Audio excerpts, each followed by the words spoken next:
So we're going to do a little bit of review, and I'm going to keep it to a minimum because this is a lot of information, I know, but we're just trying to summarize and look at what we have studied thus far, and I'm not getting any reception on that. Oh, there we go. Okay. So we last time we looked at the Old Testament, we started at creation. We just got to the Judges, where we have studied recently.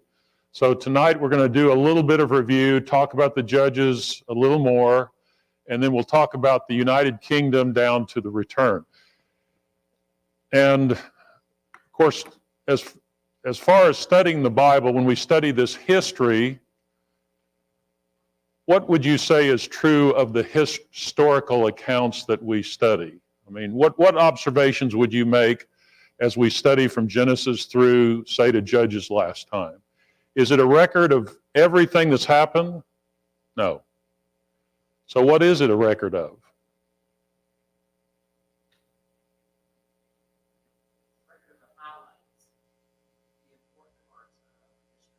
Okay. Okay. And important, Derek says, the important parts of history that we need to know about. And so what things does it tend to focus upon? What are some of those important things? It's very selective in the kind of history that unfolds. And what would you say about that history? Anything else? Okay. Where God is directing things, God has his hand. Michael?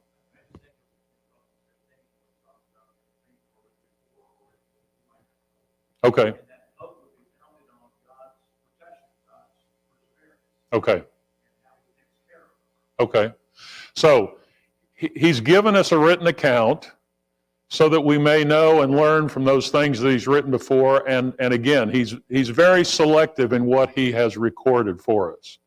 So as we look through these books, we're not just looking at what happened. I mean, that's certainly important, and one of the points that we often make is the Bible is accurate in what it records as what happened, but it's looking closely at how God guided this process and what his plan was and what he was trying to accomplish in all of this. So when you take all of this history over 1,500 years, or I guess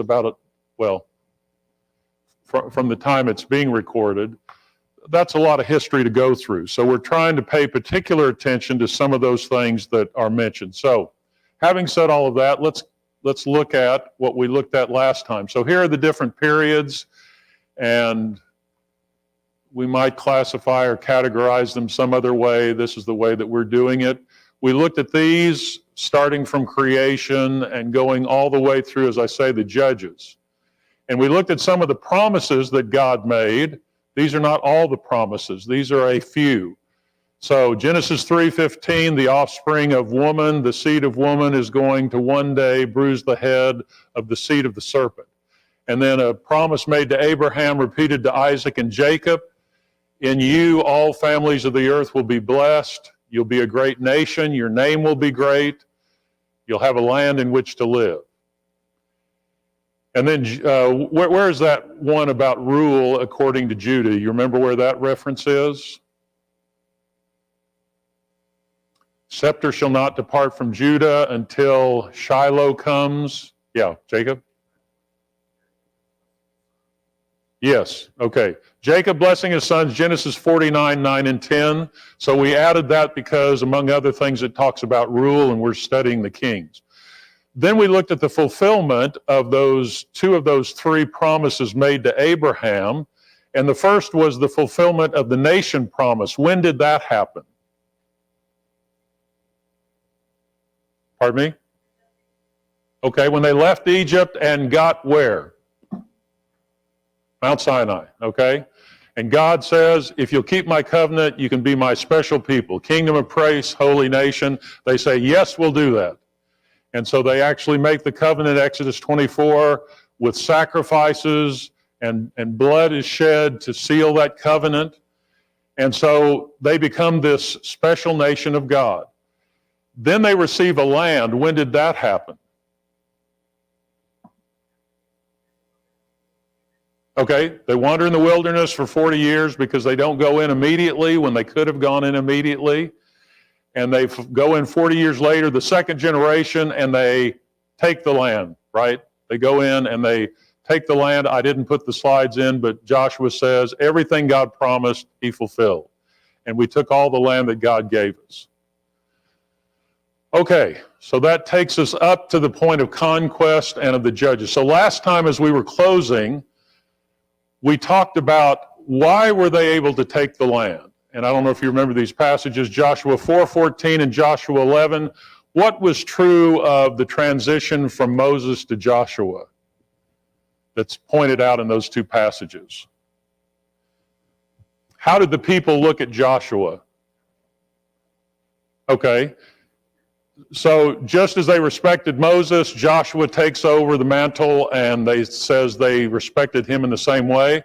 And then chapter 11 says that Joshua did everything God commanded, just like God had commanded it to Moses, and Moses kept that. Now, we pointed out, was Moses perfect? No, he wasn't, but he basically followed what God told him to do. He wasn't able to enter into the promised land because of an occasion of disobedience. And then Joshua 1:5-9, we sing about be strong and courageous, and that's exactly what we should be singing. We need strength. We need courage. And that's what God tells Joshua, chapter 1, verses 5-9, when they're getting ready to go in the land. And God says, if you'll be strong and courageous, you can accomplish everything that God intends for you to. And then he says, verse 8, make sure you meditate on what? You remember that one? I know I'm just kind of pulling these. Yeah, the law. So make sure you remember the commandments of the law, meditate from them, don't let them depart from your mouth, etc., etc. And then verse 9, don't be frightened, don't be dismayed, for the Lord your God is with you wherever you go. So they go into the land, they divide it up, they go south, they go north, they take the land, they actually go up to Mount Ebal and Mount Gerizim in order to do what God said to do, which is to read the curses and the blessings of the law. To be reminded that you're in this land because God's giving it to you. And he can take you out of the land, can't he? Okay, so I talked about these maps, so let's look again. This land that they settled, the territory that they were supposed to settle and be given. So down in the south, who's the major tribe down here? Judah, okay? And Simeon's kind of in the middle, and eventually I think Simeon sort of gets absorbed, and maybe your eyesight's better than mine, but I'm having trouble reading all that, so I know it's hard. Then we've got these nations that are surrounding them. So what are some of the nations that caused them problems during both Joshua, then Judges, and even during the Kings? About 5 nations that we're trying to remember. Okay, Moabites, and you can see them up here on the eastern side of the Dead Sea. Who else? Did you say Edomites? Okay. So Edomites, descendants of Esau down here. One that's not mentioned that's in this area. Philistines, okay, over here on the coast. So remember these, Gaza, I guess is how it's said, Ashkelon, Ashdod, and Ziklag and Gerar, if that's how you say it. Okay, those are the 5 cities of the Philistines. So the Philistines are kind of a sea people that came in here around the time, apparently, that the Israelites were coming up into here, and they were a thorn in the side the whole time, weren't they? Okay, so let's move a little bit to the north, and notice we've got some tribes on the east. How did that work out? You remember what the story is on the tribes that settled on the eastern side of the River Jordan? When did they pick that land out? Yeah, when they're coming into the land, can we have this land? And God said, yes, as long as you do what? Go in and fight and help us take the land. So you've got Reuben, and you've got Gad, and you've got half of the tribe of Manasseh. Okay, over here, you've got 3 tribes that are sort of clumped around, among other things. I think I've got it here. Oh, okay. Jerusalem. Okay, let me go back, sorry. And those are Dan and Ephraim, and who's hidden here? Benjamin, okay. So Judah down here, and then these are three pretty close to each other. Up here is Manasseh, the other half that's over there. And then when you go up north, you've got the rest of the tribes, Asher, Naphtali, Zebulun, Issachar, and that kind of rounds it out. So Ammon's over here, the other descendant of Lot and his daughters, Moab, Ammon, and then somebody else is up here. Do you remember who that is? A fifth nation that caused them problems, especially during the kings. Syria. Syria. And there's Assyria, but this is Syria or the Aramaeans. And I think, let's see, we go up a little further, there it is right there. Aramaeans, and then Damascus. You read about Damascus and hear about different kings that are up here fighting against Israel to the north there. Okay, let's go on. So this is where we closed last time. Principles from the law that would govern them going into the land and taking the land, and then it was supposed to govern them after they went in the land. Trust in God, not man. Carefully obey God's laws. Separate yourselves from the idols and the false religions in the land, and then trust in God's care. So let's see if they did that. Well, we studied the judges. What would you say was a need for the judges, having looked through the book of Judges? Why did God have judges arise? Was it because they needed a Supreme Court to make legal decisions?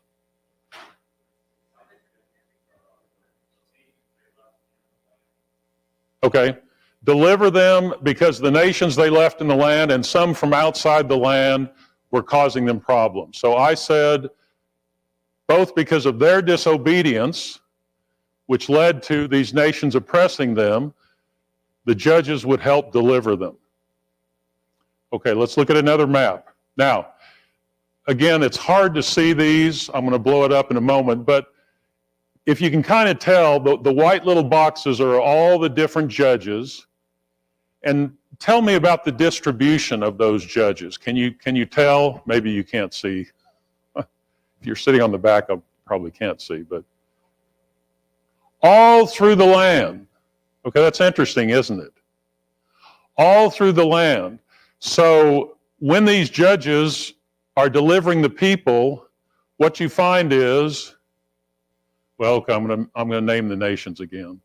Okay, same nations, and then a couple more, Edom and Syria up there. Okay, so let's zoom in. So now maybe you can see some of those judges. So you've got down here, these are the areas where they lived or where their activity took place. Othniel was the first one. Ibzan, Samson was the last one that we studied in Judges. And here's Philistia that he was always fighting against and carousing with to some extent. Here is Deborah, and actually she sent Barak up there to the northern part. So here he is. He's not really a judge as such, but he fought for her. Then you've got Gideon and the Midianites there. Tola, Jer, Jephthah. I don't see Jephthah. I think he's right there, obscured. Okay, Shamgar. So you've got different judges in different locations, and they're coming in from different places. And actually, we're not certain about this, but the chronology is such that we're talking about probably 250 to 300 years during which this history unfolds. Now, if you read through the book of Judges and you just took the years that are added up, it wouldn't add up to that long. But the period seems to be from the time that they went into the land, I'll say a little more about that in a moment, until the time of the kings, and that's probably a pretty long period of time. You wouldn't necessarily get that impression reading through Judges. You just think, okay, 40 years here, 40 years there, and maybe after 120 years, all this has transpired. So different oppressors coming in from different places and affecting the people. So we'll say a little more about that in a moment. One more map, different map. But I want you to notice in red are what are called the major judges. Well, what makes a major judge versus a minor judge? It's kind of like the major and minor prophets. More said about the major judges. We read a lot about Samson, about Gideon, a little bit about Othniel, some about Ehud, but Ibzan, Tola, Jair, we don't read as much about. So in the blue are the minor so-called judges, Ibzan. In the red are the major judges, and again, go up to the north, and you've got the various judges. This time you can see Jephthah over here, Gideon over here, and then what we might term the minor judges in these other areas. So let's think about their spiritual state. Chapters 1 and 2, and I asked some questions about these. We're going to just kind of summarize this. Look at verse 1 of chapter 1 in Judges. After the death of Joshua, the people inquired of the Lord, who shall go up first for us against the Canaanites to fight against them? And God's answer is, Judah's going to go up. And if you trace down through there, they actually have quite a bit of success. So if you're in Judges 1, look at verse 4. Judah went up, and the Lord gave the Canaanites and the Perizzites into their hand. And then down in verse 8, kind of interesting, because who do they go and apparently take the city? Judges 1, verse 8. Jerusalem. Now that's interesting because in the time of David, he comes up against the Jebusites. That's the city of Jerusalem. So apparently they take it at least for a period of time, and maybe it falls back into the hands of the Jebusites, but they're having some success. All right? Verse 11 through about 16, Caleb. And Caleb's kind of the holdover from Joshua and the spies that went into the land. And so he goes and takes some of the area. And then down in verse 16, you've got the Kenites. Now, the Kenites aren't Israelites, but who are they related to? Anybody? Yeah, Moses, okay. Moses' in-laws. And so the Kenites are apparently part of the people that come in. They have some success. But then look what happens. Oh, and then verse 18, Gaza and Ashkelon, some of those Philistine cities. So things are looking pretty good here in chapter 1 during the time of the judges. Success. But just keep reading. Look at verse 19. The Lord was with Judah. He took possession of the hill country, but he could not drive out the inhabitants of the plain because they had chariots of iron. Uh-oh. They've got better weapons than we do, and so we couldn't take them. Well, keep reading, and if you read verse 27, 29, 30, 31, 33, 34, what's the phrase that's used? Look down in any of those verses. 27, 29. They what? Manasseh, Ephraim, Zebulun, Asher did not drive them out. Okay, and it's actually true in verse 21 about Benjamin and the Jebusites.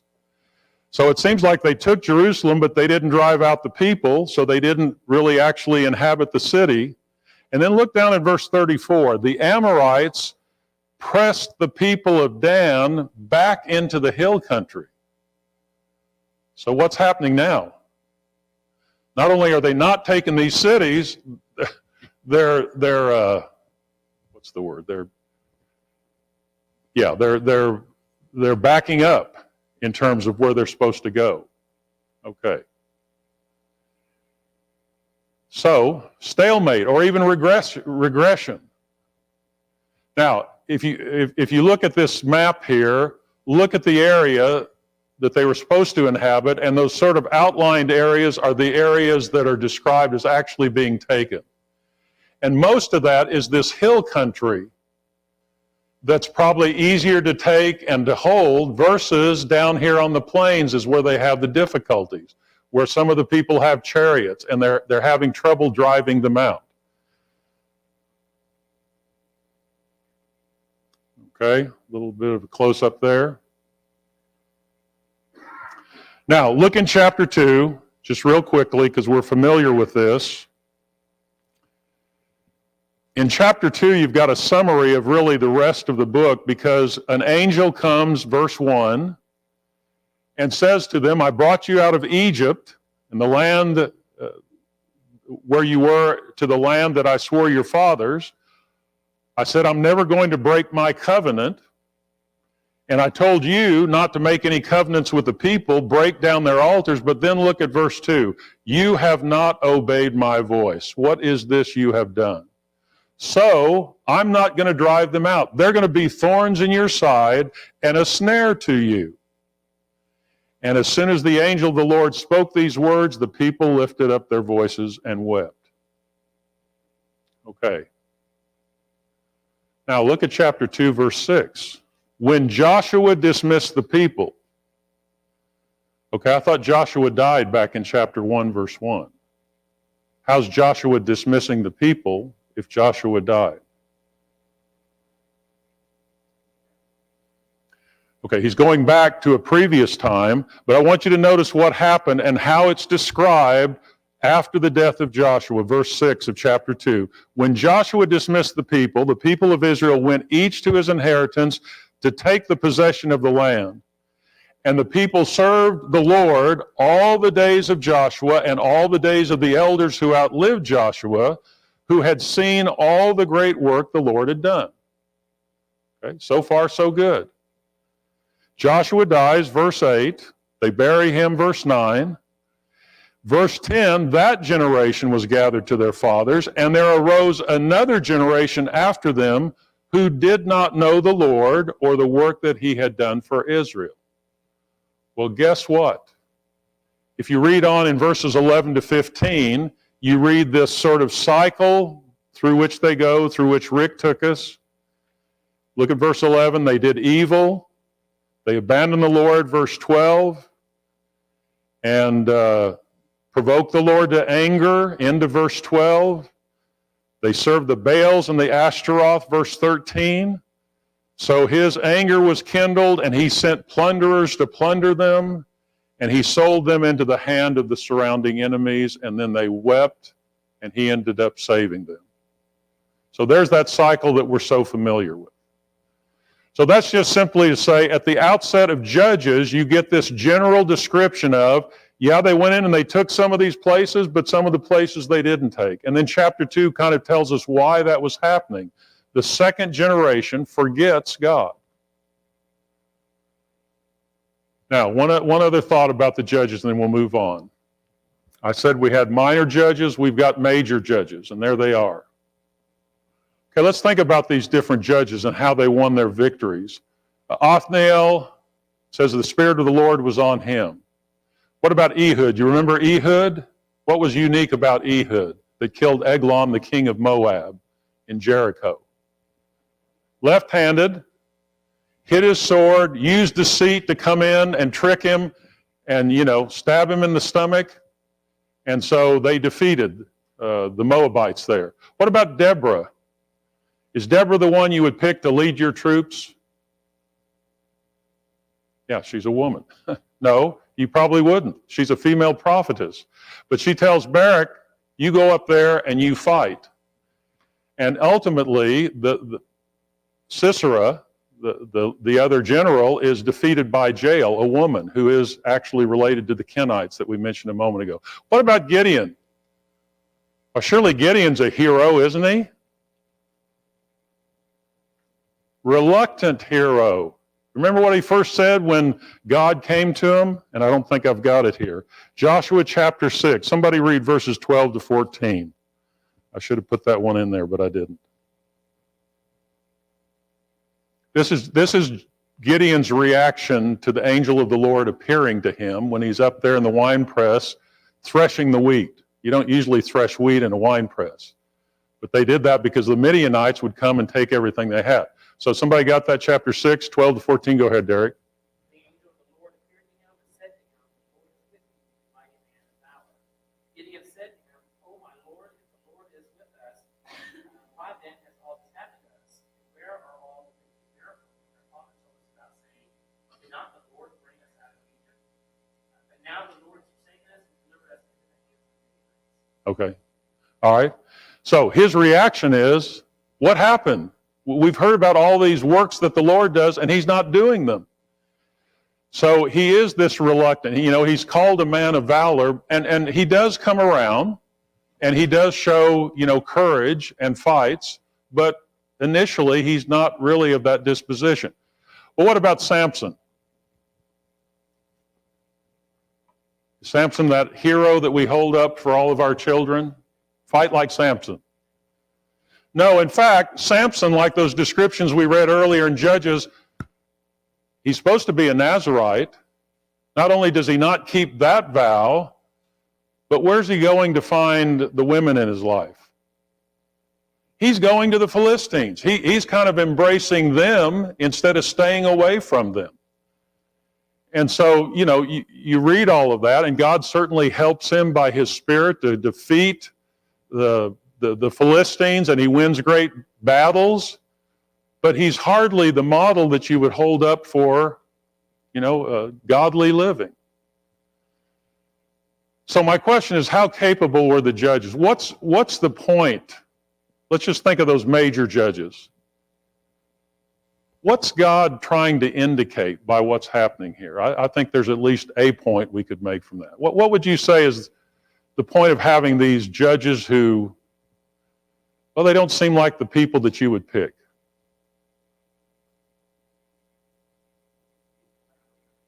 Pardon me? People like we are, kind of quirky in some ways, left-handed, or it's this female prophetess instead of a man to go and lead. It's Samson who's kind of off doing his own thing. I think part of the point, at least, is to show that the strength is not with those judges, it's with God. And God can deliver in whatever way he wants to choose. And it's not always who's got the big chariots of iron that's going to determine who wins the battle. It's who's trusting in God and believing that he can lead and help them. Okay, we don't have time to do all this, but no king in Israel is what you keep hearing at the end of Judges. And in addition to those judges, at the end of Judges, it just seems like everything is collapsing in terms of the culture. And we won't go through those stories. But notice, here's the outcome of not having a king. Okay, here's this people, the Israelites, who have gone into the land. They haven't driven out everybody, but they don't have one single leader. So what's the outcome? Well, okay, there's no authoritative single leader or process, is there? There's no military commander-in-chief. There's no standing army ready to go to battle. In fact, some of those cases you read, they had to assemble the soldiers together to go fight. There's no central lawmaking body or even law enforcement. There's no court of appeal for personal grievances. Who do you go to if someone's mistreated you? Well, there's no king in Israel. There's no judicial system for these disputes that they might have and did have amongst each other. And who's going to monitor whether or not they're doing what the law says to do? You don't have a king, so really, who's the onus on in the absence of a king? What's that? All right, the priest would certainly be involved. Can you think of anybody else that would be responsible to do some of those things we mentioned, to treat your neighbor fairly, to go fight if you needed to fight? What's that? Yeah. Every Israelite. And each one having trust and having faith in God and carrying out what the law says, that should have been the design. But of course, that was not what they did. Role models. Okay, so no king in Israel. And then very quickly, look at some of these instances. National threats, no preparedness. You've got situations where that very thing arises. People with different weapons come in and oppress them and take advantage of them. So there's no standing army, so they have to raise up an army, Gideon and Jephthah and others. They have to do searches for leaders. Barak is chosen. Jephthah is the one they go to sort of in the lurch, like, will you come and lead us against the Ammonites? Would-be dictators, Abimelech, we sometimes wonder, is he a judge or not? Well, he's the descendant of Gideon that goes up to Shechem and says, hey, I'll be your king, after Gideon had said, I'm not going to be a king. Corruption and crime, you know, those ending chapters in Judges portray a people that are just, you know, again, the culture is collapsing. Intertribal disputes, who's going to settle those things? No enforcement of religious or moral standards. All right. So it doesn't paint a very good picture as far as what's happening. So from that point, let's look at these last sections. Let's go from Judges to the time of the first king. And at chapter 8 of 1 Samuel, you've got this narrative. Why doesn't someone just go on being a judge after Samuel? What's the problem? Early part of chapter 8. All right, they want a king, but first they point out what? What's the problem with Samuel and his sons? His sons are corrupt, aren't they? And so the people are saying, hey, we don't want these judges to take your place, so what we need is a king. And they want to be like the nations around them. And Samuel's upset by that, but God says to him, well, they haven't rejected you, Samuel, they've rejected me. And so God says, you need to warn them about a king. Now notice what he says to them in terms of a warning, chapter 8, verses 10 to 18. What's he say a king's going to do? If you select a king, what's he going to do? He'll take your sons and daughters. He'll take what's yours. Okay, so let's go through that list. You know, in terms of military, yeah, he'll take some of your own and he'll organize an army, but you're going to pay for that. And then in terms of administration, he'll take some of your people and he'll organize them. Who's the benefactor of that system? Well, first and foremost, the king. Maybe some others as well. And then in terms of the food supply, guess what? You're going to have to tithe your grain and you're going to have to tithe your herds. And so, yeah, you'll get something in return, but we're going to take from you. That's Samuel's warning. And what do the people say, chapter 8? Well, before I get there, sounds a lot like Deuteronomy 17, where God says, I don't want a foreigner. I don't want somebody that acquires horses and wives and possessions. Okay.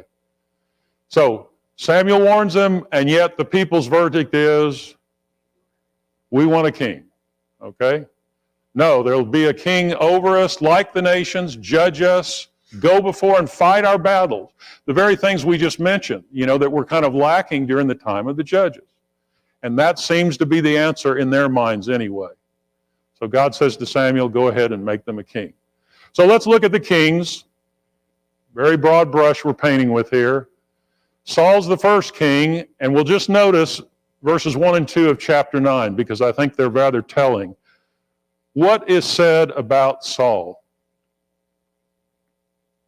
He's handsome. He's tall. Anything else? Probably rich. His father was wealthy. Okay? So how's that sound like for a king? Pretty good stuff here, you know? We want the guy that's good looking, and he's taller than anybody. He can go out there in front of the armies and lead us. And so Samuel anoints him, Samuel anoints Saul. But ultimately what happens? We're going to look at his kingdom next time. Chapter 15, what happens after he goes out and doesn't destroy the Amalekites like he's told? Okay. God says the kingdom has been torn from you. It's taken from you. You're not going to get it back. So here's the Benjaminite, Saul, who looks like, and actually the start of his reign was kind of promising. He won some victories, but it ends up in despair. Okay, we all know who took over from Saul. David succeeds, and look what happens when Samuel goes to David's house. Verse 6, he says of Eliab, the oldest son of Jesse, surely the Lord's anointed is before us. Surely. And what's God tell him? We all know this verse, verse 7. Chapter 16, verse 7. Do not look on his appearance or the height of the man, because I have rejected him. For the Lord does not see as man sees. The man looks on the outward appearance, but the Lord looks on the heart. Okay. So God's not choosing based on outward criteria, as the people had. Now, I once talked about this was the people's choice. I think Saul was. It was God's choice, make no mistake. But God allowed the people to have the kind of king that they wanted, and it ended in disaster. God says, David is my king, and he's going to be my kind of king. So Samuel anoints him, chapter 16. What's his relationship with Saul? If you go from chapter 16 to the end of 1 Samuel, it's Saul chasing Samuel right and left. And I said adversarial, not because David was trying to do anything to Saul, but Saul was jealous of David. The kingdom's taken from him, and now he sees his successor, and he doesn't like it, and he fights it until he dies in battle. End of 1 Samuel. Michael?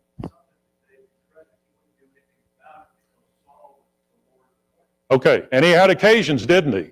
So we can't look at all of the narrative, but at least a couple of times he could have taken Saul's life if he had been so disposed, and he didn't do it because he was God's anointed. He reigns over Judah. This is chapter 5 of 2 Samuel, 2 Samuel 5, verses 1 to 5. He reigns over Judah for 7.5 years, and then over the rest of Israel and Judah for 33.5 years. Why do you suppose that was?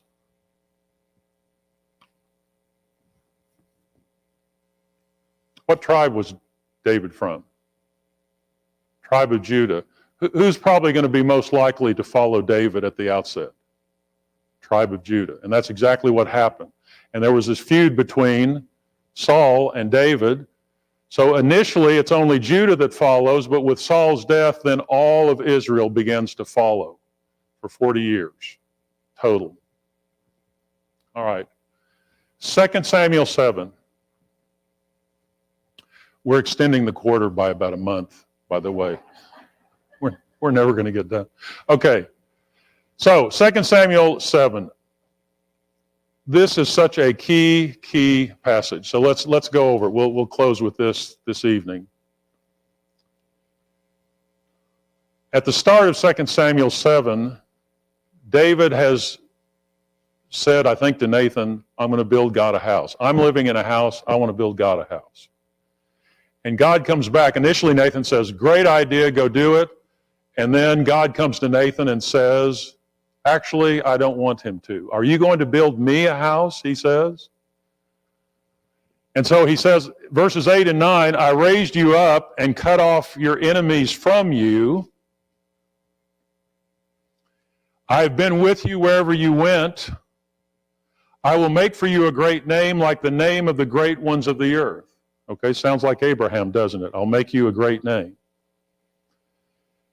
And then in verse 10, I will appoint a place for my people Israel and will plant them so that they may dwell in their own place and be disturbed no more. Violent men shall afflict them no more, as formerly, from the time that I appointed judges over my people Israel. Does that sound pretty good? You've gone through this period of turmoil during the judges. Now David as king is not going to have all of those problems. And I will give you rest from your enemies. And this sounds too good to be true. Moreover, into verse 11, the Lord declares to you that the Lord will make you a house. You're not going to make me a house. I'm going to make you a house. What's he mean by that? Is he talking physical structure here? No. Talking about his family, his lineage. I'm going to make you a house. And then verses 12 to 16. When your days are fulfilled and you lie down with your fathers, so you're going to be dead, I will raise up your offspring after you who shall come from your body, and I will establish his kingdom. So your offspring is going to be established in his kingdom. Verse 13, he shall build a house for my name, and I will establish the throne of his kingdom forever. Then verse 14, I will be to him a father, and he shall be to me a son. What happens if he gets out of line? Yeah, read the next part of the verse. I will discipline him with the rod of men, with the stripes of the sons of men. But what? He'll be disciplined, he'll be corrected, but what am I not going to do that I did with Saul? According to my steadfast love, verse 15, will not depart from him as I took it from Saul, whom I put away from before you. And so verse 16, your house and your kingdom shall be made sure forever before me. Your throne shall be established forever. All right. So there is this promise that he makes to David. So we can put this promise with all those other promises, and I just picked a few of those out of there. And actually, if you kind of put those all together, and you think of three main covenants, one to Abraham, one to Israel through Moses, and one to David, you've got kind of the Old Testament story right there. Now, the question we haven't answered is, we know Israel's a nation, we know they received a land, we know David's going to be their king and his descendants are going to rule, but how is God going to bless all the families of the earth? That one hasn't been solved yet. Okay? So we'll stop there, and next time we'll finish up lesson 2, and we will finish lesson 3. So we'll look at Saul next time in a little more detail and see what kind of king he was, where did he go wrong, and then we'll kind of trace this on. Actually, yeah, that's lesson 3. We'll finish this one. We'll talk about the northern kingdom, the southern kingdom, quick look at that, the return from captivity, and then we'll look at Saul's life next time.